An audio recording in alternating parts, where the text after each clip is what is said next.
Bonjour à tous et bienvenue dans cette nouvelle vidéo sur ma chaîne YouTube qui est la suite de la précédente vidéo, donc où j'avais fait le bilan de la dernière saison de Game of Thrones. Donc je vous invite à aller la voir avant cette vidéo pour que je ne répète pas ce que j'ai dit dans la vidéo précédente. Et là on se retrouve dans une vidéo donc exclusivement de théories, où on va faire des théories sur la prochaine saison, avec qu'est-ce qu'on attend, qu'est-ce que l'on peut penser de cette prochaine saison.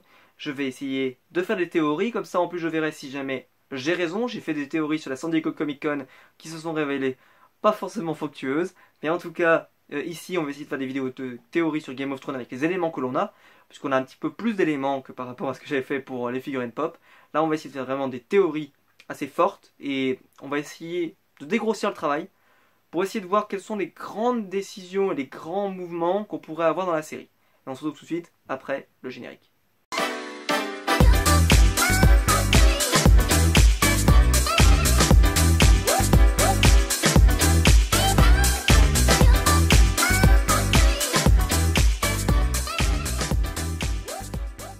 Donc quand on a parlé d'arc narratif tout à l'heure, on va essayer de rester un petit peu dans cette optique. On va parler d'abord des Lannister. Qu'est-ce que je pense des Lannister? Alors déjà, une question qui me taraude, c'est que je pense que Cersei a le potentiel pour devenir encore plus maléfique qu'elle ne l'est déjà. Et que peut-être elle va faire subir des choses mauvaises à son peuple pour pouvoir rester au pouvoir, parce que ce sera un pouvoir assez tyrannique, on peut le supposer. Et cette théorie, qui est à moi, fait que, enfin je suppose que d'autres l'ont fait, hein, mais c'est vraiment, fait que Jaime, qui a déjà tué un roi pour tyrannie, peut très bien le refaire, malgré que ça soit sa sœur. Et alors il y a une théorie que j'aime beaucoup, qui dit que ce ne serait pas Jaime qui tuerait sa sœur, mais ce serait Arya. Alors c'est une théorie que j'aime bien, parce que vu qu'Arya est sans visage, elle pourrait échanger son visage avec Jaime et tuer Cersei. Mais moi, dans mon fort intérieur, je pense qu'on n'en a pas besoin. Alors je sais que ça fonctionnerait bien avec la liste, puisque Arya pourrait tuer, grâce à la liste, Cersei. Ça c'est plutôt intéressant. Mais si Jaime, seul, décidait de tuer Cersei, ça ce serait intéressant. Parce qu'on aurait un vrai potentiel. Et pourquoi je vais vous dire ça? C'est parce que, mettons, Cersei est en train de perdre la guerre, et décide de faire des décisions qui ne sont pas compréhensibles.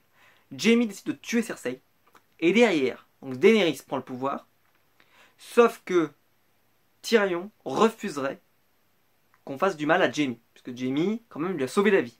Donc, autoriserait à Jaime de s'en sortir. Sauf que Jaime est responsable de la mort d'un membre de la famille de Daenerys. Je ne sais pas si vous me voyez venir. C'est-à-dire qu'on va se retrouver dans une position où peut-être que Tyrion et Daenerys pourraient s'opposer sur le cas de Jaime. C'est pour ça que je suis convaincu que Jaime Lannister a un rôle essentiel dans la suite de la saison et dans la saison d'après. C'est pour ça que je suis quasiment sûr qu'il va survivre à cette saison. Beaucoup de gens le voient mourir. Alors je trouve ça épatant, parce que je trouve que cette possibilité-là qu'offrirait le scénario de vraiment opposer les relations de famille, parce qu'on a vu que c'était un peu traficoté de tous les côtés, c'est-à-dire que vous avez des familles qui sont un petit peu dissoutes de chaque côté, vous avez un membre d'un côté, un membre de l'autre, etc. Ça pourrait être intéressant. Et surtout, qu'avec l'information que l'on a, que Jon Snow est un Targaryen, ça c'est l'élément phare de la saison, parce que ça en fait, vu que c'est, je n'ai pas parlé dans la vidéo des bilans, parce qu'en fait c'est, je ne sais pas s'ils ont considéré comme confirmé, mais en fait c'est confirmé maintenant. Pour moi en tout cas, il n'y a aucun doute. Et par contre, il reste bâtard pour le pouvoir. Donc ça va être très intéressant de voir que par exemple si Daenerys décidait de se retourner à un moment donné contre Tyrion, Tyrion pourrait aller avec Jon Snow. Mais ça ne voudrait pas dire, selon moi, que Jon Snow gagnerait le trône à la fin. Ça pourrait très bien être Jaime, par exemple, parce que Jaime resterait en vie et ensuite ferait toujours les bons choix, et on le voit quand même qu'il a un côté très valeureux dans les trailers, et on peut supposer que donc il va peut-être être très valeureux contre les armées des Targaryens, et peut-être qu'il va être aussi très valeureux contre les rois de la nuit, enfin contre les marcheurs blancs. Donc ça peut être très intéressant de le conserver, ce personnage. S'il mourrait maintenant, je pense que ce serait peut-être un scénario qui serait un peu facile à Game of Thrones. Et Game of Thrones est un petit peu habitué à creuser les histoires de famille, à vraiment pousser au plus loin ce que ça peut donner. Et c'est vrai que si c'est Arya qui tue Cersei, ça peut un peu tuer la série dans l'œuf. C'est un peu dommage. Même si, mettons, Arya tue Cersei, mais ça n'empêcherait pas forcément que Jamie soit quand même considéré encore une fois comme un nouveau régicide, etc., etc. Donc ça pourrait marcher, mais ça marcherait moins bien que si c'est vraiment Jamie qui décide de faire ça. Voilà, c'est que mon avis, ça n'engage que moi. Ensuite, pour les vidéos de théorie, donc on peut supposer aussi que l'arc du limier, qui n'est pas vraiment un arc, j'en ai pas trop parlé parce que je sais pas trop où ça va, on sait pas trop ce que c'est, le limier va normalement, d'après ce qu'on a vu dans le trailer, s'accorder avec Jon Snow. Ce qui d'ailleurs peut poser problème, parce que d'après ce que je disais, Arya, normalement si on suit son périple, doit l'amener à Winterfell, où le limier doit mourir, puisqu'il est sur la liste. Donc on peut supposer que Arya va arriver après peut-être le départ de Jon Snow dans le nord, et ça permettrait qu'elle ne puisse pas tuer tout de suite le limier. D'ailleurs, le limier est quasiment pas tuable. Je sais pas si c'est très français ce que je viens de dire, mais c'est pas grave. Il ne peut pas mourir selon moi. Parce que s'il meurt, on ne peut pas avoir cet affrontement avec la montagne. Et c'est un affrontement qu'on nous tease quand même beaucoup, et je pense qu'il ne peut pas mourir tant qu'il n'a pas eu cet affrontement avec la montagne. Je ne dis pas qu'il ne peut pas mourir de la main de la montagne, que ça soit bien dit, parce que je pense que c'est un scénario vraiment à la Game of Thrones, c'est-à-dire que le bon qui devrait gagner contre son frère hyper cruel, et en fait au final, eh ben, c'est quand même le méchant frère qui gagne. Parce que Game of Thrones, je pense pas avoir une happy end à la fin. Par exemple, c'est pour ça que je suis quasiment convaincu qu'à la fin, c'est Jaime qui va rester sur le trône. Parce que ce qui serait le plus gros pied de nez à la série serait que un double régicide, si on soumet ma théorie, ce serait un double régicide, soit roi à la fin, et que ça soit encore à Lannister, et comme main du roi, on est Tyrion. Donc ça finirait bien pour Tyrion, on pourrait dire, mais ça finirait mal pour la série, parce qu'on dirait « Ah, encore un Lannister sur le trône !» Et d'ailleurs, on a pu voir que Daenerys, dans une de ses visions précédentes, où elle touchait le trône et puis elle s'en écartait, et ben on peut supposer que peut-être, soit le trône n'est plus là, pour des raisons qui moi me semblent évidentes, c'est que les épées vont être fondues, parce que je pense que dans ces épées, il y a des épées qui peuvent tuer les marchands blancs, et ça me semble évident. C'est tellement évident parce que ce truc avec les épées, là, depuis le début, on en parle, on en parle, on en parle. Je pense que c'est évident que les épées du trône de fer, ce sont des épées en acier valérien. C'est évident. Ou en verre dragon, mais je pense que c'est du acier valérien. C'est sûr. Et je pense que donc elles vont être fondues et qu'en fait il n'y aura plus de trône de fer. Et qu'en fait ce sera un autre trône. Et d'ailleurs, ce qui ferait que si Daenerys prenait le pouvoir, elle pourrait très bien prendre le trône, faire un trône style celui de Castral Rock, qui est quand même beaucoup plus joli d'après le trailer. Franchement, il a l'air magnifique. Hein. Waouh, c'est vraiment une merveille. Donc je dirais que ça au moins, ça fait les deux grands axes de théorie. Et d'ailleurs, c'est pour ça que moi je bise sur un Jaime qui serait victorieux à la fin. Ce qui, je pense, c'est une théorie que je défends. On verra bien si c'est le cas. S'il meurt dès cette saison, j'aurais eu tort, mais c'est pas grave. Et pour parler aussi des théories, alors il y a une théorie que j'aime bien, qui serait que Samuel Tarly à la bibliothèque trouve une solution pour lutter contre les marcheurs blancs. Et qu'aussi il trouve une solution pour Jorah. Ça ferait quand même qu'il trouverait les deux solutions pour les deux problèmes. Ce qui est plutôt intéressant parce que ça ferait que cet arc, qui a l'air quand même d'aller nulle part, et ben en fait apporterait énormément de choses à la série.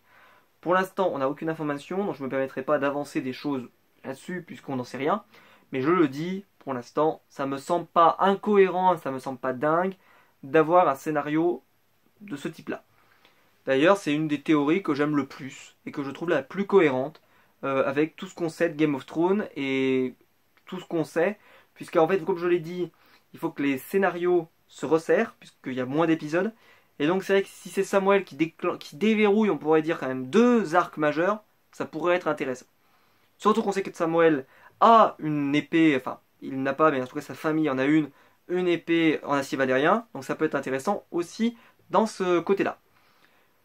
Donc ça c'est à peu près les grosses théories. Alors après il y a une autre théorie que j'aime beaucoup, qui serait que Bran, ayant été marqué par le roi de la nuit, soit en possibilité de passer le mur. Et qu'en passant le mur, ça briserait également d'autres protections, comme on a pu le voir quand le roi des marcheurs n'avait pas la possibilité de rentrer dans le lieu à cause des protections. Peut-être que le mur est une protection magique également. Et que si Bran passe le mur, en fait la protection pourrait disparaître. Pour l'instant c'est une théorie à laquelle je crois, mais bizarrement le trailer ne nous amène pas sur cette piste puisqu'on voit que ça se passe vraiment dans le nord le combat. Donc ça voudrait dire qu'ils n'ont pas passé le mur. Ça se passe derrière le mur. Donc c'est pour ça que je suis pas convaincu. Je dis pas que ça va pas se produire, mais à partir de on sait que il y a cette phrase de l'hiver vient, donc on peut très bien être de l'autre côté, enfin être dans qu'ils aient traversé le mur, et que le combat se passe vraiment dans le nord, et que ça se passe quand même dans la neige. Ça pourrait être, il n'y a pas de souci, ça pourrait être aussi vrai. Donc on va voir ce qui va se passer avec Bran. C'est vrai que cette histoire n'est pas très claire pour l'instant, et on a un petit peu de mal à se positionner dessus, mais c'est pour ça que j'ai hâte de savoir ce qui va se passer. Pourtant Bran est un des personnages que j'aime le moins dans la série, et je trouve que là, depuis quand même quelques épisodes, peut-être qu'il a un potentiel intéressant. Parce que s'ils nous ont fait attendre aussi longtemps pour qu'au final son influence sur l'histoire des marcheurs blancs soit aussi minime, et que la seule influence qu'il ait, c'est qu'il révèle à Jon Snow qu'il est un Targaryen, si c'est la seule utilité qu'aurait Bran, ce serait extrêmement décevant pour ce personnage, parce que ça voudrait dire qu'il aurait vraiment une utilité qui serait quand même nulle, parce qu'on peut supposer par exemple que des personnages comme Varys, qui sont un peu au courant de tout, pourraient être déjà au courant par exemple, ou que d'autres personnages pourraient être au courant. Comme par exemple Peter Baelish qui a souvent un petit peu, on a l'impression qu'il est un peu au courant de certaines choses, qui n'est pas au courant, que dont Sansa n'a pas l'air au courant, et peut-être que justement lui est au courant de ça. Ensuite on va parler de Sansa qui, comme je l'ai dit moi dans ma vidéo de résumé des différentes saisons, c'est que je pense que vu que Jon Snow va plutôt partir dans le nord avec le limier pour affronter les armées des marchands blancs, je pense que Sansa elle va diriger. Et que Peter Baelish va être un vrai caillou dans sa chaussure. Parce qu'il va vouloir faire des choses qui, je pense, n'iront pas dans son sens. Et je serais pas surpris que Peter Baelish ne passe pas la saison. Parce que je pense qu'en plus ce personnage est arrivé littéralement à bout de course.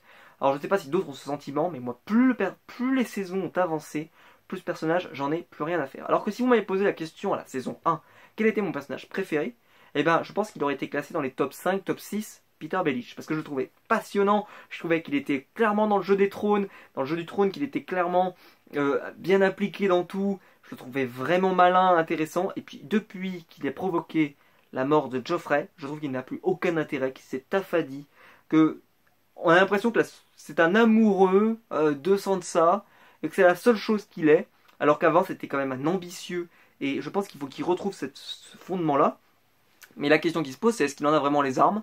Parce qu'aujourd'hui, j'ai pas l'impression qu'il en ait vraiment les armes, et je serais pas surpris que peut-être il tente quelque chose, vraiment avant la fin, et qu'il se fasse ramasser comme une merde, on va pas se mentir, et que Sansa se libère progressivement de sa coupe, parce qu'on commence à voir qu'elle tolère un petit peu moins ce qui peut se passer, en tout cas avec ce personnage. D'ailleurs, donc Sansa pourrait donc diriger, en absence de Jon Snow, Winterfell. Donc ça c'est plutôt des bons arcs. C'est comme par exemple Jorah, je pense qu'il sera soigné, ça me paraît évident. S'il n'est pas soigné, ce serait quand même dingue. Et franchement, ça serait vraiment. Alors là, ce serait un scénario, c'est à la Game of Thrones. C'est-à-dire qu'on lui fait croire, on nous fait croire qu'il va pouvoir se soigner, et ça serait tellement logique qu'il se soigne, ou qu'il arrête sa maladie, on pourrait dire. Et en fait, non, il n'arrête pas sa maladie. Ce qui serait très triste quand même. Donc je serais surpris qu'il ne trouve pas de remède, mais on sait jamais. Tout peut arriver dans Game of Thrones, et on le sait bien. D'ailleurs, maintenant, on va parler dans la deuxième partie un peu de cette vidéo théorie, c'est combien il pourrait y avoir de morts cette saison. Alors moi, j'estime que Cersei peut mourir au final de la saison, ou au premier épisode de la saison suivante. Voilà. Peter Baelish, je ne le vois pas passer la saison. Pour moi, impossible. Ce personnage est trop cramé, impossible qu'il passe la saison, je trouve qu'il n'a plus de potentiel. Après, on a Théon et sa sœur. Arc qui, moi, personnellement, c'est peut-être l'histoire qui m'intéresse le moins avec les Greyjoy. Est-ce que les deux peuvent survivre? Moi, je dis que non. Je dis qu'il y en a un des deux qui doit mourir. Soit lui, soit sa sœur. Je serais d'avis et d'instinct que ce soit plutôt sa sœur qui meurt. Parce qu'on voit que Théon n'a pas envie de prendre le trône. Et que justement, par la force des choses, puisque sa sœur ne serait plus là, eh bien, ils finissent par prendre le lead des Greyjoy. Ça, ce serait plutôt un scénario quand même à la Game of Thrones de quelqu'un qui n'a pas envie de diriger et qui finit par diriger. Comme Tommen qui avait été amené à diriger alors que c'était prévu que ce soit Joffrey depuis toujours. Puisque dans la lignée, on ne s'attendait pas que Joffrey meure aussi rapidement. Donc on peut supposer, ça c'est plutôt une bonne idée. Je pense que c'est un arc qui pourrait être intéressant. Le seul souci, c'est que je pense que il faudrait vraiment que cette bataille navale soit exceptionnelle, parce qu'on a pu voir que les Greyjoy allaient avoir une énorme bataille navale, et que dans la bataille navale, il y a les deux personnages qui meurent, c'est-à-dire l'oncle Greyjoy et la sœur de Théon. Donc vraiment, ça serait très impressionnant. Mais ça peut arriver, et ce serait quand même une scène, je pense, mémorable. Ça veut dire que ce serait un épisode absolument fou où tu aurais deux morts. Donc, comme je l'ai dit, deux morts, plus Peter Baelish. qui est déjà pas mal en une seule saison, hein, d'avoir autant de morts que ça. Hein. Après, on peut supposer qu'il y aura d'autres morts, mais je n'ai pas trop d'idées. Par exemple, la fraternité Sabanière peut très bien avoir des morts, mais vu qu'ils peuvent revivre, ressusciter, certains, voilà, on va pas se mentir, eux ils peuvent mourir, mais je les compte pas comme mourants. Sinon, je vois pas ni Jon Snow, ni Daenerys, je les vois pas mourir. Je vois pas Jaime mourir comme tout le monde, je le vois pas mourir. Je vois pas Tyrion mourir. Pour l'instant, ça me semble complètement impossible. Arya non plus. Donc voilà, et après, est-ce que la question que la dernière mort qui pourrait arriver, c'est est-ce qu'on aura le combat entre le limier et la montagne? Et vu que selon moi, le combat Stark contre Lannister n'a pas lieu, et il n'aura pas lieu cette saison, ça me semble pas normal si on a ce combat. Donc je pense que en fait ça immunise entre gros guillemets hein, les deux, puisque la montagne et le limier peuvent pas mourir cette saison, puisqu'ils ils devraient se rencontrer, ce qui serait logique. Donc voilà, je pense que c'est à peu près tout ce que j'avais à vous dire sur mes théories. Et donc j'ai balancé ma principale théorie qui serait que Jaime Lannister serait le grand gagnant du jeu des trônes. On verra bien si c'est le cas, donc il faut qu'il survive jusqu'à là. Je croise les doigts. C'est un de mes personnages préférés aussi, il faut quand même l'avouer. C'est un personnage que je trouve qui s'est vachement construit avec le temps et qui en plus a ce gros avantage de n'avoir jamais voulu le trône de fer. Et ça serait quand même très fort parce que ce qui serait fort dans Game of Thrones, c'est que ce soit un personnage qui n'ait jamais voulu le trône de fer qui gagne la bataille du trône. Et ça serait génial. Et donc voilà, je crois que j'ai à peu près tout dit sur mes avis, sur mes théories en tout cas. Et donc on se retrouvera donc nous dès la sortie du premier épisode de la nouvelle saison pour en parler. Peut-être qu'on reparlera des théories que j'ai. Et on verra si ça se confirme, parce que si Jaime meurt dans le premier épisode, j'aurais l'air bien bête. Parce qu'on a pu voir quand même que Jaime allait prendre, je pense, très cher cette saison, avec une grande défaite, etc. Mais ça ne veut pas dire qu'il va forcément mourir. On peut très bien prendre des défaites et ne pas mourir. Mais bon, c'est vrai qu'il a tellement tendance à être un chevalier valeureux qui pourrait très bien mourir au combat. Ce qui serait risque pour moi. Mais bon, on verra bien. Donc en tout cas, nous on se retrouve dès la sortie du premier épisode. Donc probablement l'épisode sort dimanche. Je vais le regarder lundi. Peut-être que la vidéo sortira sûrement le mardi. Et on se retrouvera donc très vite pour une prochaine vidéo sur ma chaîne YouTube. N'hésitez pas à vous abonner donc pour ne pas rater ces vidéos sur Game of Thrones et aussi toutes mes autres vidéos que j'essaie de sortir toutes les semaines. N'hésitez pas à mettre un petit pouce bleu en bas de la vidéo si c'est une vidéo que vous avez aimée. Et surtout n'hésitez pas à commenter. Parce que là c'est très important, j'aimerais que vous commentiez cette vidéo pour m'expliquer vos théories. J'ai hâte de les lire. Essayez de ne pas vous laisser influencer parce que vous avez vu sur les leaks, si vous en avez regardé. Essayez vraiment de rester voilà, juste avec ce que vous avez vu, avec les trailers, etc. Parce que on est là pour échanger, on est là pour partager avec cette magnifique série qu'est Game of Thrones. On n'est pas là pour se spoiler, on est là quand même pour passer un bon moment. Donc voilà, n'hésitez pas à partager cette vidéo, n'hésitez pas à vous abonner pour ne pas rater mes prochaines vidéos Game of Thrones. Et nous on se retrouve donc très vite pour une prochaine vidéo sur ma chaîne. Ciao tout le monde.